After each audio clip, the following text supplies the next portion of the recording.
my name is Amy Pittman. I'm an attorney here with Pittman Law Office, and I have Renee Springstead with Fross here. We're going to just kind of talk to you, or have her really talk to you today about the changes in the villages as we've seen it over, the last few years, and how that may impact my clients as well as the people who are moving to the villages. So Renee, what kind of changes have you seen, especially being a financial planner, on the demographic that's coming in here than what we're used to? So I find myself all the time breaking life now into pre-COVID and post-COVID. Mm-hmm. So in post-COVID, what we're seeing is a lot of people who have moved to the villages and are looking for retirement planning much younger than we've ever seen before. Are you seeing the same thing? Definitely. I mean, we're having clients move on the south end who are still working, whether it's working remotely or deciding, you know what, life's too short, we're going to come down and enjoy the sun. Mm-hmm.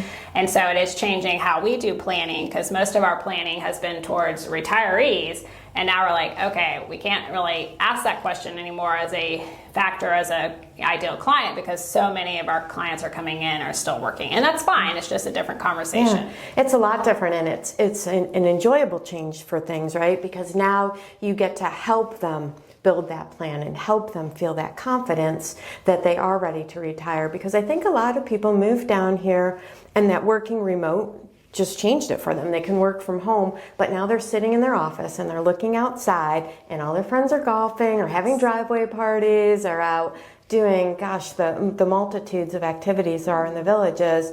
And we find them coming to our office and saying, okay, when can I join them? When am I ready? What's that magic number that we need? And so that starts us to be able to have some really good conversations with them.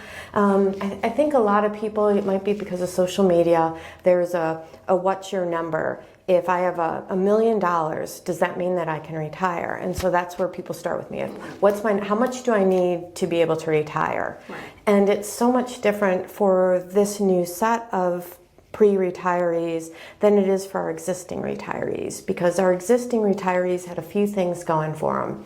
One, a lot of them had pension plans, and so they worked hard, they had a pension plan, they get income for life no matter when their life plan might end. The other is a lot of our current retirees are children of they're depression babies, and so their savings habits are amazing. Right. They have saved their entire life, and I think the biggest challenge I have with my current clients right now is they've built up a very nice nest egg, and telling them, okay, it's time to start spending it now. Right. And new pre-retirees, a lot of them don't have the advantage of pension plans anymore, and a little bit more in the mindset of life is short. Let's go ahead and live while we can instead of pushing it all down the road till another day. And so that's where the retirement planning really kind of steps in and takes the change. And so what I do is when people come to me and they want to focus on what's that number, I explain to them that number is different for everybody. It might be $1 million for you, it might be 500 for someone else, it might be 2 million, 4 million for another person. And so I bring them back to basics and just bring them back. If we look right now and think of retirement as a bucket, you have a bucket of money, and right now while you're working, that bucket's filling up and then it's draining out, but that's okay because it's filling up, right? And hopefully it's filling more than it's draining. But when you retire, that filling is where we need to start looking and making sure it doesn't empty, before the end of the road. So the first thing I really sit back and have them talk about is, what are your needs, your wants, and your wishes? So if we take a look at needs, right, that is, you need to pay your mortgage. If you have a mortgage, you don't have a choice. You have to pay your mortgage. Absolutely have to pay your taxes. No ifs, ands, or buts about that one. Medical expenses, food, those are the non-negotiables in life. And that's kind of the minimum of what you need to be able to go ahead and retire. Then we step it up to, what do you want to do? Do you want to go out to eat? Do you want to not only play golf at the executive courses, but maybe you want to go to the championship course? And while you're there, let's go out and have something to drink. Let's celebrate somebody's birthday. And travel. Where does travel fit into it? Where does family fit into that? And then the highest level is wishes. What do you hope to be able to do? Like on the best case scenario, like you like St. Augustine, right? Mm-hmm. So you might wish to have a beach house in St. Augustine one day. Everybody has something that's high level. For other people, it could be philanthropy. Like I am constantly on the local dog rescue sites looking to see, like my husband, he plays guitar and he'll go downstairs and go and play guitar and then I'll come up and I'm like, I found 5 puppies that we can adopt. So that's, one of my outside, like philanthropy is really important to me. A lot of medical research, that sort of stuff. So my wish level, and yours might be too, everybody's is different. If I had all the money in the world and won that $1 billion lottery, that's another, that wish level. Or maybe some people, I haven't run into any yet, wish that they could give to their children and their grandchildren so that they never have to work again. Right. It's different. And so starting to think along those lines of planning. We were talking about college before we started this today. It's kind of like looking at college, going to college, right? You can't all of a sudden in May of your senior year say, oh, I want to go to Harvard. I think I'm going to apply today. Right. There's a lot of work that goes into it beforehand. The coursework that you take, the volunteer hours, the SATs, the essays that you write, all of that. And it's the same with retirement. And so when young people are planning for retiring, when they're, in their 20s, if they can try to get that retirement contribution close to 10%, like I just had a conversation with my daughter literally yesterday. She got a nice raise. I'm like, don't get used to that money. Go ahead and up your 401k contribution before it gets into your pocket. And I think one of the things I see a lot is when I sit down and I'm talking to people about their savings, most people that I meet with will say, yeah, I'm maxing out my contribution to my retirement. But that maxing out means something different for a lot of different people. Some people it means, the company is going to contribute 50% up to 6% of what I contribute. So I'm going to contribute the maximum that they're going to match. That's 6%. More successfully, if you look at what the contribution for a 401k is, which is $22,500 this year, and then if you're 50, you can put 30,000 in. That's more the maximum. But if they're thinking of retiring, before they hit 59 and a half, where's that income going to come from? Because it can't all be in IRAs. There also has to be savings going on in different vehicles, and working with the CPA to find out, is it best to put in a 401k? Is it best to put it in a Roth? Is it best to mix it up and developing that plan coming out? Those are all really important steps. And usually by the time you're in your 50s, you're contributing about 20 to 30% of your paycheck to retirement savings. And I look at that as a double win, because if you have a salary that's up here, but you're putting 20% of that salary or 30% of that salary into savings, you're now used to living off of this much, right? So you're saving and you're used to living off less. Right. And so when you go to retire, it's a double win right there. They think that when you are, while there's no magic number on how much, if you look at what your income needs, how much income you think you're going to need, they say it's about 75 to 80% of what you're currently using for income right now. And if you think about it, just like we talked about right there with the savings, you're not going to really need to save for retirement anymore once you're retired. In theory, the tax bracket could be lower because now you have less income coming in. Unfortunately, we have that double-edged sword of where's the tax bracket going to be, further down the road. And then obviously inflation is the big one.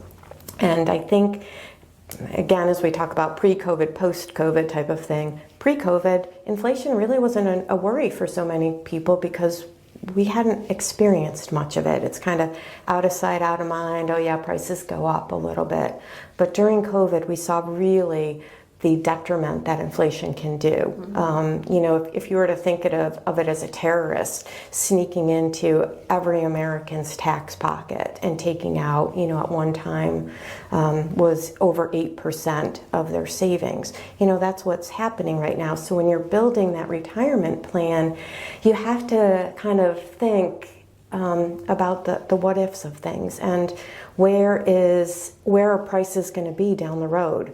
So if we look at the price of a car, and I'm not going to put one of those crazy markups that the dealers are putting on right now, but if you put an average price of a nice car right now being about $46,000, in 20 or 30 years, that's going to be over $116,000. And so inflation is something that really needs to be incorporated into the planning, because that bucket needs to be growing because you're not working anymore, right? When we're working, our wages are going up, and Social Security does have a cost of living on it, which is nice, but they're not even sure what's going to happen to Social Security down the road, which is another big concern. So as part of that retirement planning, when people come to us, that's the first thing that we talk about: the wants, the needs, the wishes, and then where's the money coming from? Do you have a pension plan? Have you thought about, if you do have that pension plan, what's the longevity of your spouse? Do you want to take a lower benefit so that your spouse would get money if they were to predecease? What is the longevity expectation in your family? We don't know that, but people live a lot longer around here. Yeah, don't you think so too? Oh my gosh! I mean, the quality of life, and growing up here, I realized, it's just a number. 80 does not seem old to me, because they're so active. Did you hear, I really think it's true, 70 is the new 50. I definitely would agree. Yeah. I mean, as far as the activity level of most of our clients, they're out there having fun, enjoying life, and I think that increases their, life expectancy because they're not sitting in their home bored or depressed. They're out there active. So I think it also affects their cost of living as well, because there's so much to do here. A lot of people, they might go on a cruise or they might go on a trip or something like that, but they love their life here. And I know my parents are in the area, and they always talk, they're like, we went somewhere, but it's not as nice as it is in the villages. There wasn't as much to do as there is in the villages.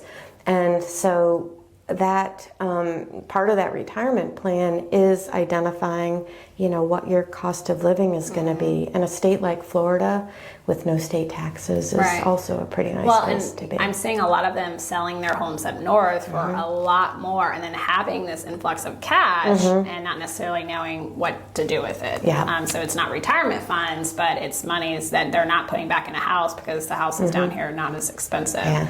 And so they potentially that's that savings that they can go and say, okay, we're retiring. Because I have already noticed that the clients of mine that are working, you're right, they're seeing their neighbors leaving, and they want to do that sooner than later. Oh, absolutely. It's like, why am I sitting here?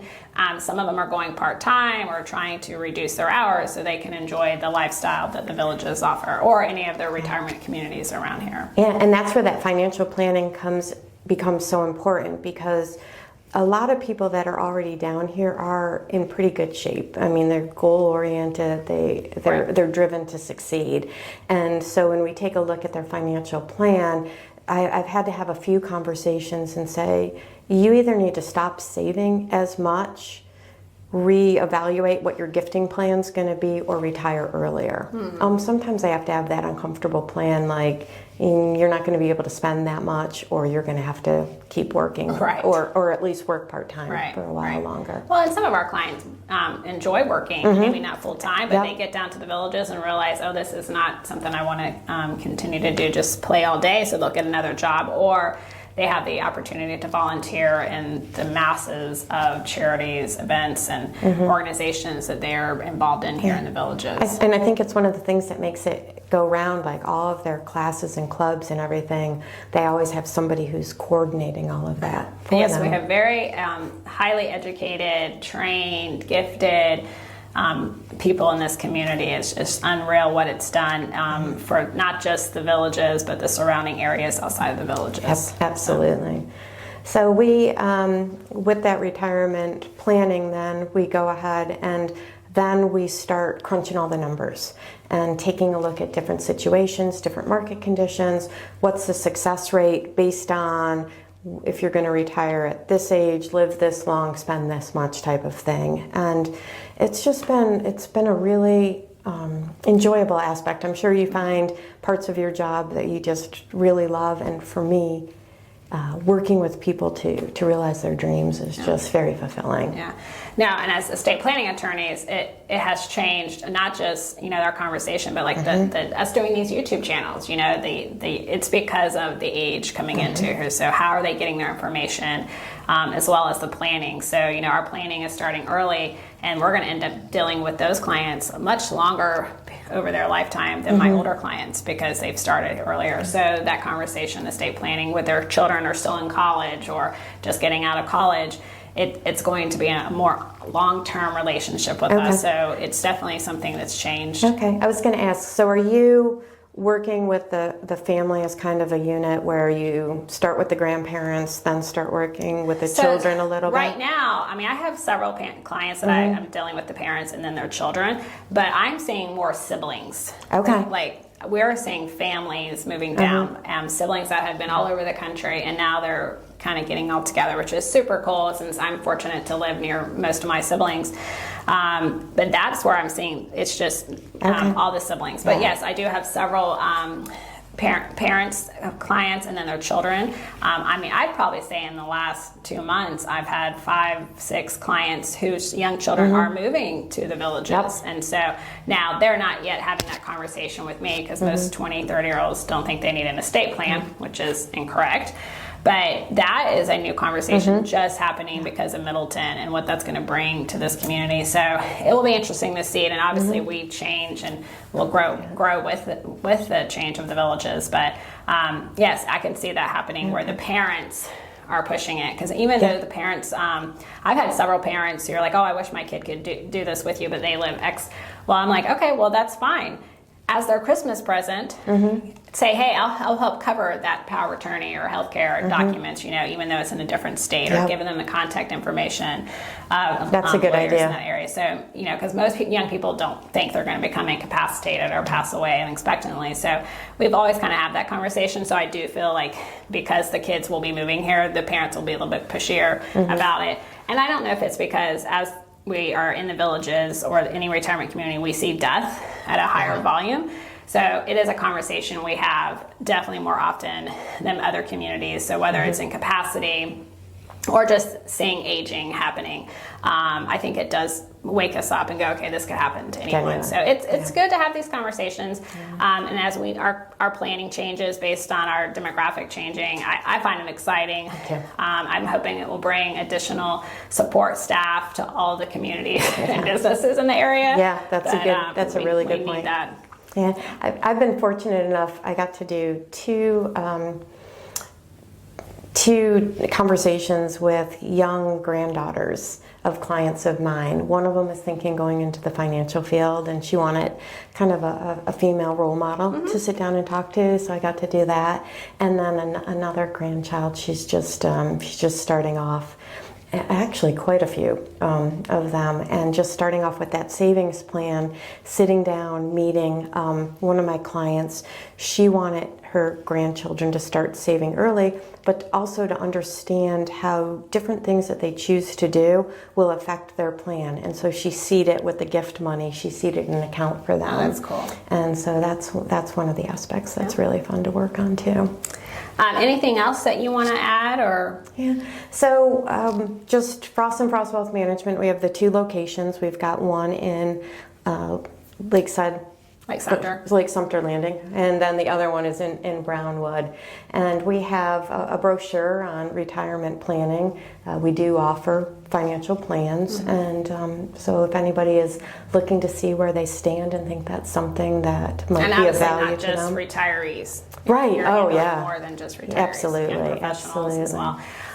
So I will have her information on our YouTube channel as well, her contact information. Again, it's Renee with Fross and Fross. Don't forget to like the video and subscribe, but also hit notifications. So we really are trying to provide more videos for educational purposes to our clients, so that we can continue to help you learn more about this community and the resources you have. Again, my name is Amy Pittman with Pittman Law. Thanks, and have a great day.